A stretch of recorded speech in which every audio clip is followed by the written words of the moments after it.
It certainly needs our attention, inshallah. The thing I want to talk to you about is a culture among young Muslims who go on a certain religious journey, especially in Western society. A lot of times, Muslim youth, they live a life of, let's just say, partying, okay? And then they have an epiphany sometime in life and they turn towards the religion. A lot of youth, brothers and sisters, have this change of heart sometime in their life and they become more serious gradually about the religion. But then what happens is, when they become more serious about the religion over time, they end up becoming very serious about the religion. Very, very passionate. And they find themselves a teacher. Sometimes that teacher is a person. Sometimes that teacher is a series of MP3s or lectures. Sometimes that teacher is a website. Sometimes that teacher is a blog. Sometimes that teacher is an anonymous screen name. Right? But whatever it is, in the end, they find themselves a source that they associate as the authentic source for taking knowledge. And when they do, and they become very passionate about it, slowly what starts happening is they become very rigid. Become very tough. And the people around them, they don't see, they notice that the people around them are not the same way as they are. They don't acknowledge the same teacher that they acknowledge. They're not understanding the deen the way they understand themselves. So what starts happening is, first they become frustrated with the people around them, especially their family. Right? The youth starts changing, and the first people they become frustrated with is their own family. Why don't you understand? This is the right way to follow the religion. And there's more and more friction. This happens even within a Muslim family. It's even more so when you're a Muslim and your family is not Muslim, but certainly even within your family, if your family is Muslim too, but now you're kind of rediscovering the religion on your own. Right? So this friction develops. But it's not limited to the family either. What happens is you have friends. We've always been friends.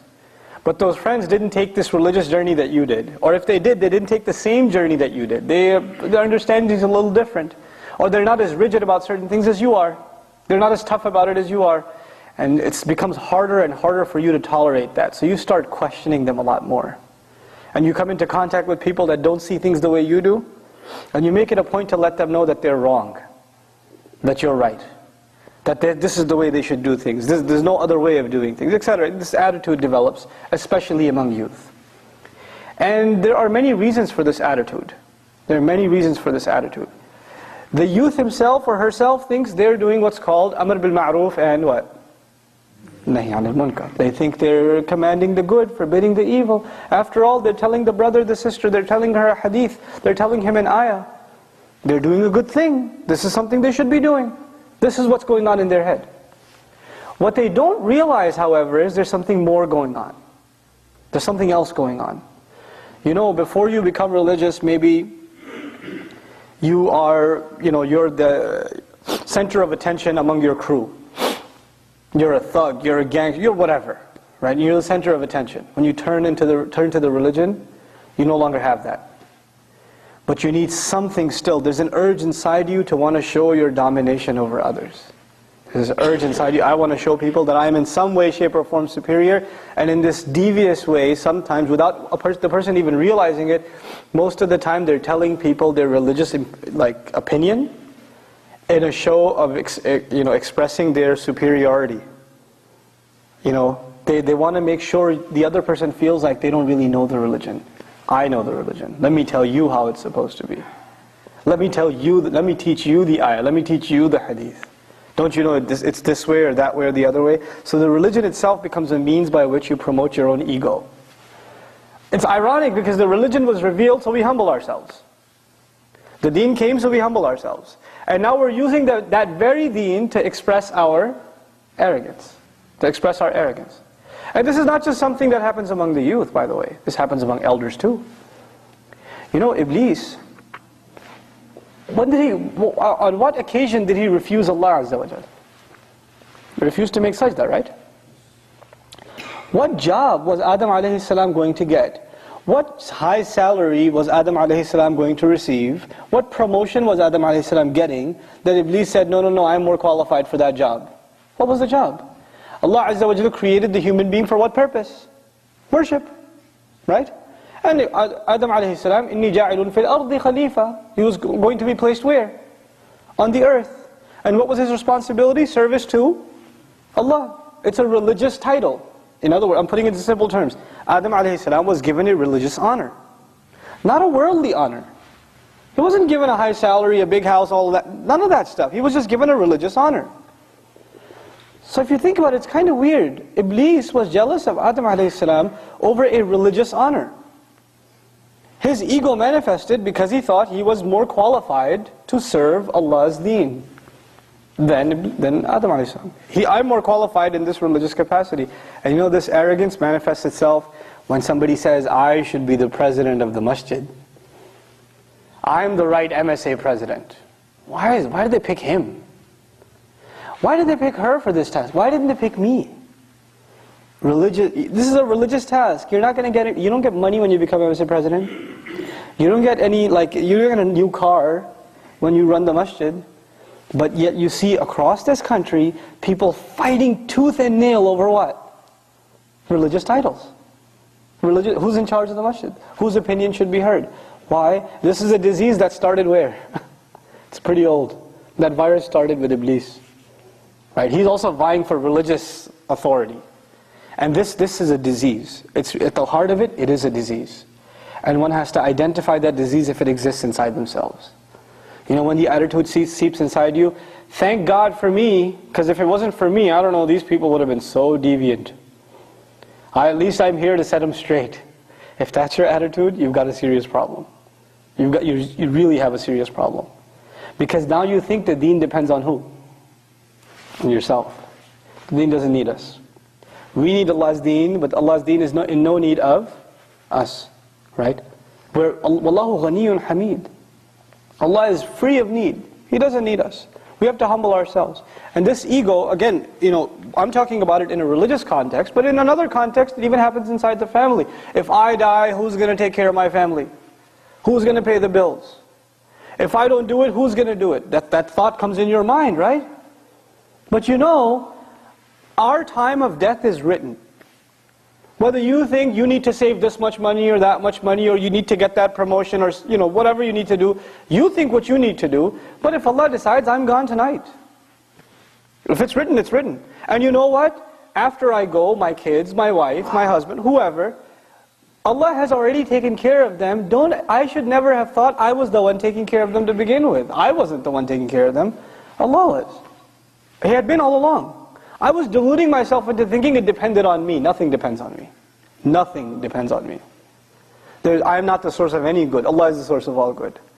That you know, when ego is the root problem, where does ego come from? Ego comes from the source point. The starting point is when someone doesn't truly appreciate what Allah is, who Allah is. When you don't appreciate who Allah is, you replace that with an appreciation of your own self. That's where it starts. That's really what the root of the problem is. So the first point I wanted to make, really, inshallah ta'ala, is people that wear the facade of the religion. They look religious, they talk religious, they have knowledge. May Allah protect us from this. There's a very serious problem. They look more practicing than the other guy who doesn't have a beard. She looks more taqiyah than the other sister who doesn't wear a hijab. They look more religious. The outwardly is very good. But on the inside there's an ego. On the inside there's an urge to show your supremacy. You are more righteous. You are more qualified. You are in a better position than the other. And in your heart, if you look down upon another Muslim, no matter what their condition, if you look down upon another Muslim, if you do that, then you have this thing inside your heart called kibr. Kibr. Arrogance. And you know, we learn from the advice of the Prophet ﷺ that the one who has a mustard seed, which is basically, you're saying, an atom, okay, a molecule, nothing, that much of arrogance in their heart, what is not open to them? You know, right? Jannah is not open to them. Jannah is not open to them. So what I'm trying to say is, you have a Muslim who does bad things. You know, the guy drinks, whatever. He does some really bad stuff. His evil actions are outwardly. But your evil action is what? Inwardly. On the outside, you look good. You look like you're doing all right. His action is punishable for sure. For sure. You don't think yours is? And if you were to compare, even though nobody's condoning his behavior, if you were to compare, which is a bigger problem that is harder to fix? Think about that. Is arrogance a bigger problem to fix? You know why it's a bigger problem? Because you can't even see it. At least his drinking problem, you could see it. There are things you could do to address it. But this problem in here, it's a hard thing to fix because it's deep down inside, and the only one who can sense it is who? Yourself. Nobody can tell you. If it's in there, it's in there. We can't judge any of each other. We can't judge, I can, while I'm giving this talk, you're listening, you're like, I can think of somebody who's pretty arrogant right now that should be listening to this. Don't think of anyone else. That in and of itself, that's a sign of arrogance. Who should you be thinking of? Yourself. The counsel of the religion is not for anyone else first. Who is it for first? Yourself. We've become so desensitized that the religious or the counsel of the Quran, the counsel of the great words of the Messenger ﷺ, that counsel is for everybody else. Wait till I tell them what I just heard. Well, who was supposed to hear it first? Who was supposed to internalize it first? You yourself. You got to think about that. We become very selfish and self-centered and self-serving when it comes to Allah's religion. The husband hears a hadith about the rights of the wife or the rights of the husband. What's the first thing he does? Hey, you know what I heard today? Let me tell you. The parent, what is the first ayah he tells his child? وَبِالْوَالِدَيْنِ إِحْسَانًا. Be the best to your parents. Isn't that self-serving? Are we here to serve ourselves? Is the religion here to serve our needs? Or are we here to serve Allah's deen? Right? It's a change of attitude. It's a completely different attitude. So this is the first problem, ego, that I wanted to bring to your attention. Something that only you can gauge in yourself. Nobody else can gauge that for you. But if that's there, no matter how much good is there on the outside, does it amount to anything? No, because your heart is not sound. And Allah says on the Day of Judgment, إِلَّا مَنْ أَتَى اللَّهَ بِقَلْبٍ سَلِيمٍ. With the exception of none except those who come before Allah with a sound heart. With a sound heart, right? So we have to fix this thing on the inside, this ego on the inside. I'm going to give you, before I go to the second point, I'll just give you some tips on how to tell if you have an ego problem. Just some basic tips. If somebody corrects you, right, and you get really offended, really how could you say that to me, bro? Why would you say that to me? Who do you think you are? Who does that guy think he is? He's correcting me like that. If that's your first reaction, then you have an ego problem. Even if that guy is being, I don't want to use bad language, okay? He's not right. He shouldn't have said what he said to you. Your first reaction should not be, who is he to talk to me? You know what your first reaction should be? Maybe through this really inappropriate comment, Allah is telling me something that I should take heed of. Maybe there's some truth in it. Okay, it's not 100% true. Is it a little bit true? Is it 1% true? Is it a 0.5% true? Whatever of it is true, I should take it on myself. I should save myself. Instead of worrying about who is he to talk to me that way. Don't develop that attitude in yourself. Take the good from even bad advice. Even a nasty comment. Take the good from it, leave the rest. It's okay. If you feel the need to interject in every conversation, if you feel the need to have your opinion heard, no matter what, if you get really offended that your opinion was not taken in the end, you gave your opinion, somebody else gave another opinion, but your opinion was not the final one taken, somebody else's was, and you walk away offended, you've got an ego problem.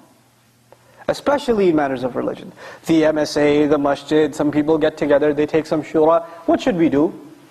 And you give your opinion, somebody else gives their opinion. And in the end, the shura is for the sake of Allah or no? Right? Isn't it? When you're doing work for the masjid, the MSA, whatever, it's for the sake of Allah. So you gave your opinion for whose sake? For Allah's sake. You didn't give it for your own sake. You didn't give it to serve yourself. Let's see if my opinion comes out on top. That's not why you gave it. If you did, you've got a serious problem. So you gave it for Allah's sake. Now if you gave it for Allah's sake, has it already been counted in your favor? If you did that for Allah's sake, a sincere opinion, sincere counsel for the sake of Allah, did it already count in your favor? Yes, you got credit for it already. Whether the people take it or not, you already earned your credit. So the fact that it's taken or not taken is no longer meaningful to you. Because you already got what you wanted. You understand? But if your intention wasn't for the sake of Allah, guess what? You're going to get offended. You're going to say, hey, no, I gave my opinion, so it would be the supreme opinion. And that didn't come out, so I'm offended. Yeah, this is the easy way to check. Nobody can check that for you. If you felt bad, you can check yourself. You have to check yourself. This is, these are exercises that are difficult to engage in. They're difficult to engage in, but we have to engage in them. So the first real problem is hidden ego. The outward is religious, and the inward is basically egotistical. This urge to show supremacy over others. The second problem, that's again, outward is religious. The outward is good. The outward is knowledgeable. The outward has good speech. The outward has good clothing. Right? Everything looks like, this guy, man, such a good brother. Right? The outward is great. You know what happens on the inside? The first thing was the heart became egotistical. The second problem is the heart becomes hard. You're no longer moved by Allah's words. You're no longer moved when you hear Qur'an. It's been a long time since you cried in salah. It's been a long time since your heart felt something. You hear it all the time, and the thing that crosses your mind is, I already know this. That's what crosses your mind. I don't need to do that. I already heard this stuff. I already know what he's going to say. The only thing that's going on in your mind when salah is going on is that qalqala could have been a little better. That mud was not long enough. Right? That ghunnah, I don't know about that one. That's all that's going on in your salah. You know what that is an indication of? It's good tajweed, but a tough heart. Right? You've got good tajweed, but your heart has become, the words of Allah are not enough to shake you. They don't move you like that. You just pass by them. And then the knowledge keeps increasing, and in your public life, you look very devoted to the religion, but when you're in your private, when nobody else sees you, this really evil person comes out. This person who has a certain behavior, who does certain things, that you would never imagine this person would be doing those things. When you look at their appearance, when you look at their public face, you would never think this person is that way in their private life, but in their private life they almost turn into someone else. When they're by themselves, they turn into someone else. Someone you wouldn't even recognize. So there's this monster inside, who's got serious issues, but on the outside it's a great person. Nobody can fix that for you because nobody even knows that exists. It's only all inside you. So the first problem is ego, the second problem is a heart that becomes hard. These are both spiritual problems, by the way. Problems of the heart, aren't they? Right? And the only one who can gauge this is who? Yourself. And now, there are some, inshallah, towards the end, inshallah ta'ala, some tips on how to fix this stuff, right? That'll be towards the end. But I want to just wrap this second point up really quick, inshallah ta'ala, of the heart becoming hard. Allah Azza wa Jalla says, the ayah I recited in the beginning, Surah Al-Hadid, Allah is talking to the people of the book. And then He talks to us. He says, أَلَمْ يَأْنِ لِلَّذِينَ آمَنُوا. Isn't it time for people who claim to believe yet, أَن تَخْشَعَ قُلُوبُهُمْ لِذِكْرِ اللَّهِ, that their hearts should be filled with awe. Their hearts should be overpowered. They should become numb. You know when your muscles become loose and weak? That's khushu' actually. When your muscles feel weakness in them. You feel like an overwhelming sense, an overpowering feeling. Right? Allah says their hearts should feel overpowered and weakened. Right?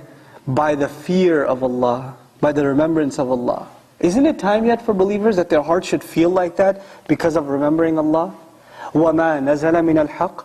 And isn't it time that their hearts should feel like that because of what came down from the truth? What is that? What came down from the truth? Qur'an. It's referring to the Qur'an. Then Allah gives a warning in the same ayah. He says, وَلَا يَكُونُوا كَالَّذِينَ أُوتُوا الْكِتَابَ مِنْ قَبْلِ. They better not become like those who were given the book before them, much before them. فَطَالَ عَلَيْهِمُ الْأَمَدِ. A long period passed over them. Meaning they were holding on to the book for a long time. But as they were holding on to the book, you know when you first turned to the religion, you were very excited about it? That excitement went away. All that remained was the outer shell. So what happened to those people? فَقَسَتْ قُلُوبُهُمْ. Their hearts became hard. After a long period of time, the religion just became a routine. Something they just do. Something that's just there. It's just they're just doing it because they're used to doing it. But it's not something that moves their heart anymore. Their hearts have become hard. And once your heart becomes hard, it's easy for you to become corrupt. Therefore the next part of the ayah, وَكَثِيرٌ مِّنْهُمْ فَاسِقُونَ. Much of them are corrupt. A good number of them are actually corrupt. The ayah ended with the people of the book, but where did it start? أَلَمْ يَأْنِ لِلَّذِينَ آمَنُوا. The discussion is really about those who actually claim to believe and how their hearts become hard. And if that's what you sense inside yourself, if that's what you sense, and no one can gauge that for you. Once again, I iterate that again. No one can gauge that for you. The only one who can gauge that for you is yourself. No one else. How humble you are before Allah, how humble you are before others. You can't gauge that, except by it for yourself. Allah Azza wa Jal, if you find yourself in a hopeless state, where you feel like your heart has in fact become hard, and you have developed this sort of a problem, where sometimes the religious personality or the appearance of the religious personality is very intimidating. It's hard to talk to them. You're scared to be around them because they're going to talk down to you about something. Right? You're afraid of them. A lot of times sisters that wear hijab, sisters that don't wear hijab, they cross the street and go the other way. Go, oh, there she comes again, hijab police. Right? She's going to tell me something. She's going to say something. Make me feel bad. Right? Now on the one hand that's paranoia, but on the other hand sometimes it is true. There are people that are very condescending to others. They're arrogant towards others. Tell me this, weren't you a party animal not too long ago? And when people try to tell you about it, how did you behave towards them? Did you forget where you came from? How far Allah brought you? Right? People forget that. People forget where they used to be and where Allah brought them. And then years later they see someone who's a party animal and say, Astaghfirullah, how could you be like that? Where were you? That guy should remind you of yourself. You were exactly like that. So you should remember Allah's favor upon you. وَكُنْتُمْ عَلَى شَفَا حُفْرَةٍ مِّنَ النَّارِ. You used to be at the very edge of the fire. فَأَنْقَذَكُمْ مِنْهَا. He pulled you out of it. And it's in that ayah Allah says, فَأَلَّفَ بَيْنَ قُلُوبِكُمْ. Right? Same ayah. He put love between your hearts. To have love between your hearts, you have to remember you used to be at the fire's edge yourself. Then you got pulled back, and it wasn't because of you. It's not because you're a really smart person, and that's why you deserve to be pulled back. Whose favor was it to you? It was Allah's favor to you. How dare you look at somebody else and think like that? Right? This arrogance is a horrible thing. It'll wipe out all the goodness out of you. It'll wipe all the goodness out of you. And it is most of the time our youth who end up into heated debates about whatever, if it's a theology issue, if it's a fiqh issue, if it's an MSA presidency, I don't care what the issue is. Doesn't even matter. Usually what the root problem of the debate is? It's ego. It's a big ego. That's all it is. People talking about scholars like they're talking about some athlete. That guy, I don't like him. I don't like what he says. Excuse me? Do you know what journey he made for the sake of Allah? Even if you disagree with him, the fact that he left his home, whoever that scholar is, and traveled halfway across the world to seek knowledge, and spent nights and nights and nights praying and memorizing and studying, you're going to just pass a comment on him like, I don't like what he says, I think he's deviant. How dare you? What have you done? What puts you in that position to be able to say that? And if you disagree with a Muslim and you think they're wrong, what should be your first attitude towards them? You should pass a verdict on them that they're headed to hell, or should you genuinely be concerned for them? And if you were genuinely concerned for them, you wouldn't talk to anybody else about them. Who would you talk to? Themselves. You would go and talk to themselves. If that was sincerity in you, you would address your concerns to them, not to anybody else. But this shows lack of sincerity. This shows ego. This shows you've got your team, you're rooting for your side, and you're just going to make comments about the other. That's immature, arrogant, egotist. This is what it is.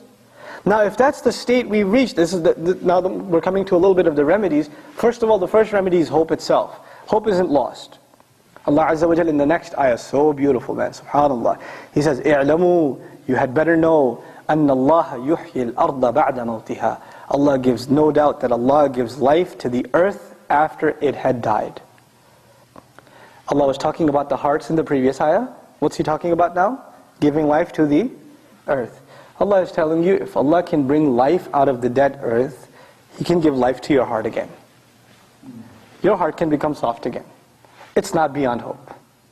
قَدْ بَيَّنَّا الْآيَاتِ لِقَوْمٍ يَعْقِلُونَ وَلَعَلَّكُمْ تَعْقِلُونَ. We're clarifying the miraculous signs so you can understand. You get the point? There is hope for you. You can get your heart cleansed. It is possible. If Allah can bring the life back to heart. Now, the heart back to life. So, the remedies now. What are the remedies? How do you fix yourself? How do you fix the ego problems you have? The first big problem that helps you cleanse your heart out is the remembrance of Allah. That's the first thing you have to address. How often do you remember Allah Azza wa Jal? And remembering Allah is not just saying cliche things like, just the adhkar you memorize, subhanallah, alhamdulillah, la ilaha illallah, Allahu Akbar, and you do some dhikr. These are incredible adhkar. They're from the sunnah of the Prophet ﷺ. But if they're thoughtless, if you didn't put any thought in them, if you didn't reflect upon them, then that's not dhikr. That's just good review. That's all that is. You know what alhamdulillah means? All credit goes to Allah. All praise is for Allah. Allah should be thanked and He should be praised for everything. So you're having a tough day, what do you say? Alhamdulillah. Not only do I thank Allah, I also praise Him. Whatever's happening must be good, and so good that I thank Him for it. And not just that I thank Him for Him, I also praise Him for it. What an awesome thing He did. In light of your, Jazakallahu khairan, it's really nice of you. Despite your, troubles, you say Alhamdulillah. But when you mean it, it's something else. Now you're really remembering Allah. And this hamd of Allah, giving credit to Allah, what does that teach you about yourself? Whenever something good, you think you accomplished something good, what are you supposed to say? Alhamdulillah. Who did you actually give credit to? Allah Azza wa Jal. But you do that from your heart. You don't just say, somebody comes to you and says, brother, great khutbah. You say, Alhamdulillah, yes I know. Then that Alhamdulillah is not really Alhamdulillah. That's more about yourself than anybody else. Right?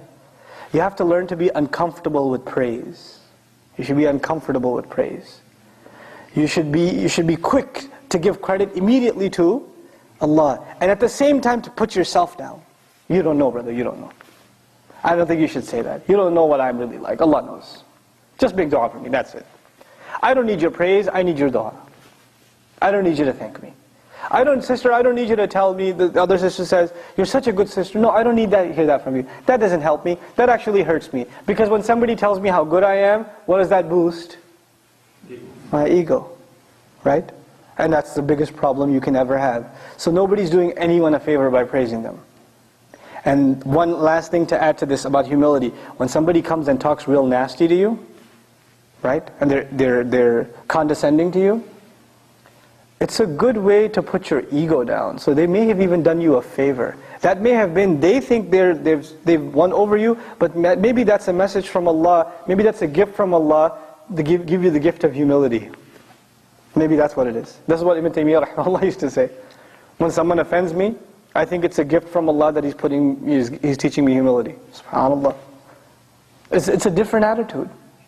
Then learn to serve people for the sake of Allah.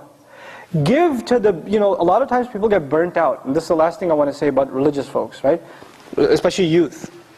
They do so much activity. They join an organization, they join a group, they join a masjid, they join whatever program, and they're fired up and they're burning themselves out, running after this program, left and right and left and right. And eventually, you know what happens? They get burnt out. They get completely burnt out. And when they burn out, they're never able to recover from that again. Keep a balance. Take it easy. You don't have to do everything in one weekend. You don't have to do everything in one summer. It's okay.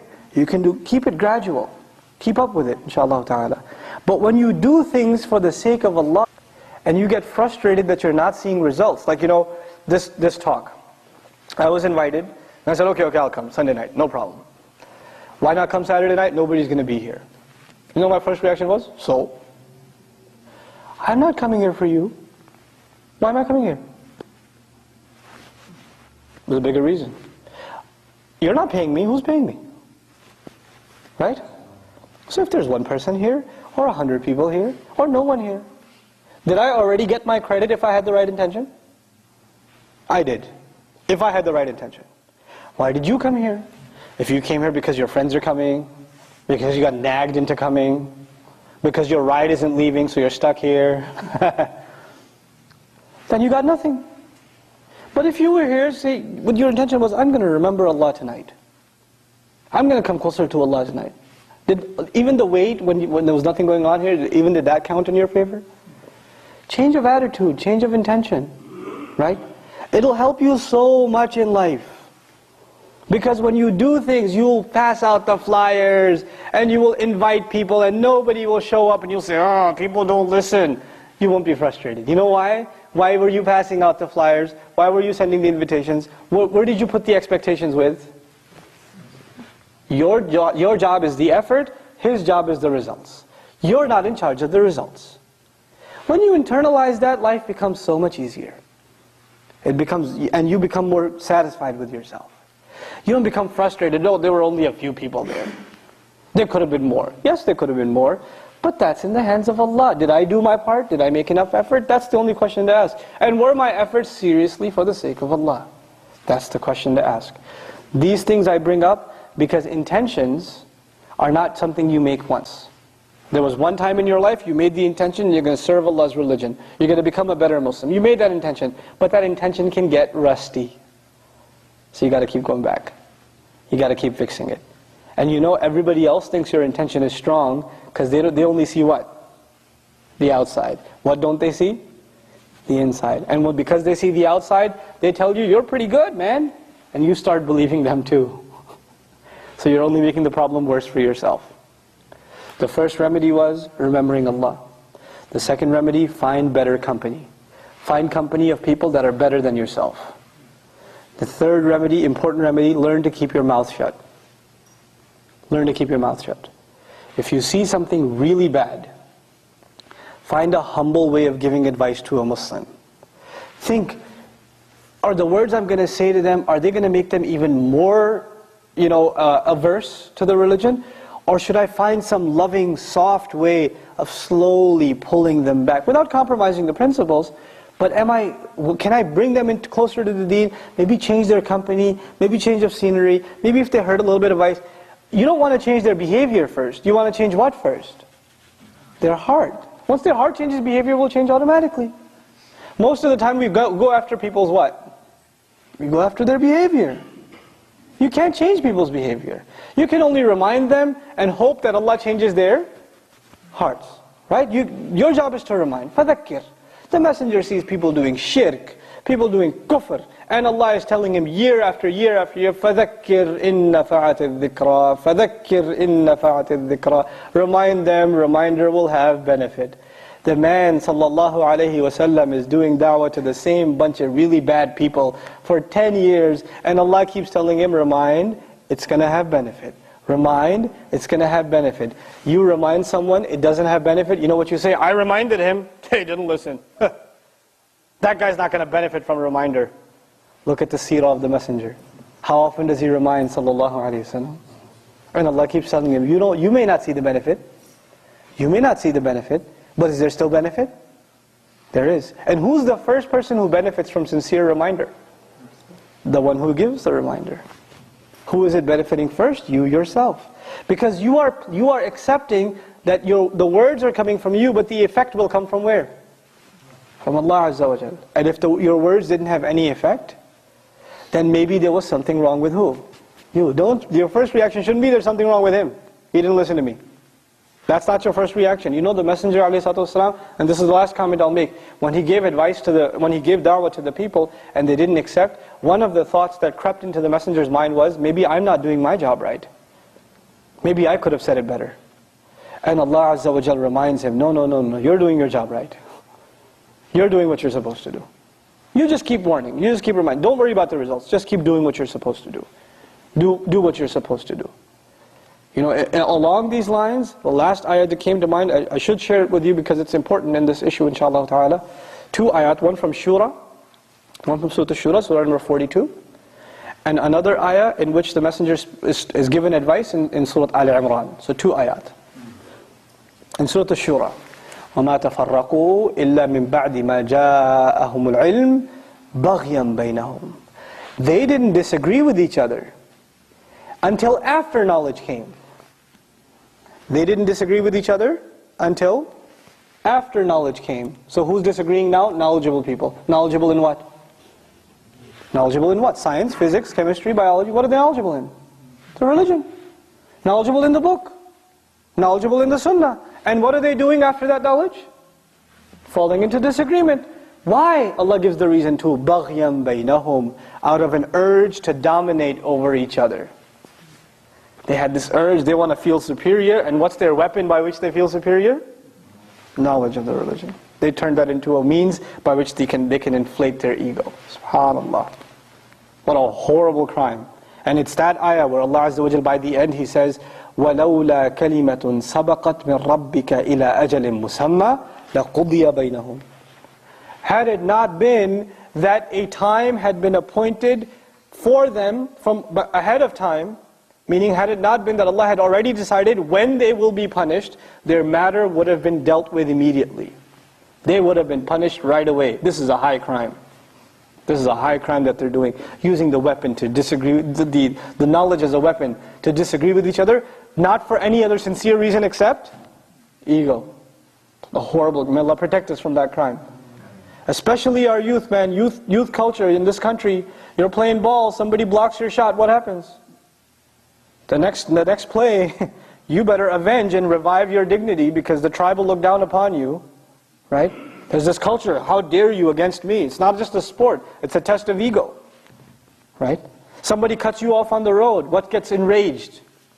You, with your Honda Civic, pass me by, me with the M5? No, I will show you. I will express my supremacy very, very soon. I'm going to floor it and show you how it's done. What is that a show of? Ego. Constantly in our culture, we're being sent the message, inflate your ego. It's all about you. It's all, the songwriter, the singer, my chain, my hat, my shoes, my socks, whatever. All about me, me, me. You can't touch me. You can't look at me. You can't look at me in the eye. I'm going to do this to you. Then I'm going to do that to you. What's this about? What's the whole message? Ego. Worship of the self. That's all it is. That's really what it boils down to. And this deen is only a deen for those who humble themselves before Allah. Right? So that's very, very important message of this ayah. The last ayah, Ali Imran. And especially for those who are in a position of leadership. Those of you that others look up to. Those of you that know and think even that you have more knowledge than others. Allah tells His Messenger sallallahu alaihi wasallam, فَبِمَا رَحْمَةٍ مِّنَ اللَّهِ لِنْتَ لَهُمْ وَلَوْ كُنْتَ فَضًّا غَلِيظَ الْقَلْبِ لَانْفَضُّوا مِنْ حَوْلِكَ. It is by the special favor and mercy of Allah that you, sallallahu alaihi wasallam, are lenient towards them, meaning the Sahaba. It's a special mercy from Allah that you, sallallahu alaihi wasallam, are lenient towards them. وَلَوْ كُنْتَ فَضًّا غَلِيظَ الْقَلْبِ. If you were tough, harsh of the heart, if you were stiff with them, if you were arrogant towards them, if you were even hard, rough around the edges when you talk to them, if you were, stern with them, لَانْفَضُّوا مِنْ حَوْلِكَ, they would have dispersed away from you. They, who's they? Sahaba would have ran away from you. Who's you? The Messenger said, can you imagine the Sahaba running away from the Prophet? Allah didn't say if you didn't call to the truth, they would run away. If you stopped teaching them Qur'an, they would run away. If you didn't present, the wahi, they would run away. What would the Messenger do that would make them run away? He's still teaching Qur'an, he's still giving the truth, everything's the same. What's the only thing that changed in the ayah that would make them run away? He's tough to them, he's harsh with them. That would be enough and they would run away. SubhanAllah. What a message Allah is teaching His Messenger sallallahu alaihi wasallam. If that's the message to the most amazing leader, you don't think it applies most to us? It applies enormously to, if you're in any position of leadership, and if I was to ask for a show of hands, don't raise your hands, rhetorically, if I was to ask for a show of hands, how many people are in a position of leadership? You know what? All of you should be raising your hand. You're all in a position of leadership. You're all in a position where you should be able to give counsel to someone, and that's fine. But how do you give that counsel? Especially if they're Muslim. Instead of making them more averse to the religion, learn to be a little more tolerant. Don't justify wrong behavior. That's not what I'm saying at all. If you see some haram, call a spade a spade. Look, this is haram. I worry about you. And there's ways of saying it, right? You know you're going to hell for doing that, right? That's one way of saying it. Man, you should be ashamed of yourself. You do that. That's one way of saying it. Bro, I'm really worried about you. Seriously? Why? You know that's bad. And I love you, man. Why do you do it? You need help? I mean, why really? Just stop, man. Yeah. Let's talk about it. Sincere, yarhamukallah. Right? Let's talk about it. Sincerity. It shows, The way you talk to people, it shows if you're sincere or you're just trying to pass comments on them to, just put them down. There's a difference. There's a difference in how we talk. أَذِلَّةٍ عَلَى الْمُؤْمِنِينَ. They're humble, powerless when they present themselves to believers. That's the attitude in the Qur'an. But then finally, how do you know for sure you are sincere? It's in the ayah, and we're done. In that same ayah, فَاعْفُ عَنْهُمْ وَاسْتَغْفِرْ لَهُمْ وَشَاوِرْهُمْ فِي الْأَمْرِ. After they mess up, and you're lenient towards them, if they mess up, number one, forgive them lovingly, فَاعْفُ عَنْهُمْ. Then ask Allah to forgive them. Asking Allah to forgive them is not, some brother does something bad and you say, hey, by the way, may Allah forgive you. That's not فَاسْتَغْفِرْ لَهُمْ. When should you ask Allah to forgive them? When you're asking Allah to forgive yourself, in private. Because the private dua is what? Sincere. That's sincere. In front of everyone, by the way, bro, you're pretty messed up, but may Allah forgive you. I make dua for you. That's not what the ayah is saying. That's actually a show of what? Arrogance, ego. Make sincere dua for them in private. فَاسْتَغْفِرْ لَهُمْ. And then to make them feel like you think of them as a decent person, وَشَاوِرْهُمْ فِي الْأَمْرِ. Consult them and take their opinion. Ask their opinion. Treat them like a decent person. The Messenger ﷺ doesn't need anybody's shura. He makes decisions based on revelation. Allah commanded him to consult them in decision making. Why? So they would feel what? Included, dignified. This is the characteristics of a leader, right? He makes those who are under him feel dignified. وَشَاوِرْهُمْ فِي الْأَمْرِ فَإِذَا عَزَمْتَ فَتَوَكَّلْ عَلَى اللَّهِ. When you make a decision, place your trust in Allah, because your decision is not the key to success. It is Allah that is the key to success. إِنَّ اللَّهَ يُحِبُّ الْمُتَوَكِّلِينَ. اللهم اجعلنا من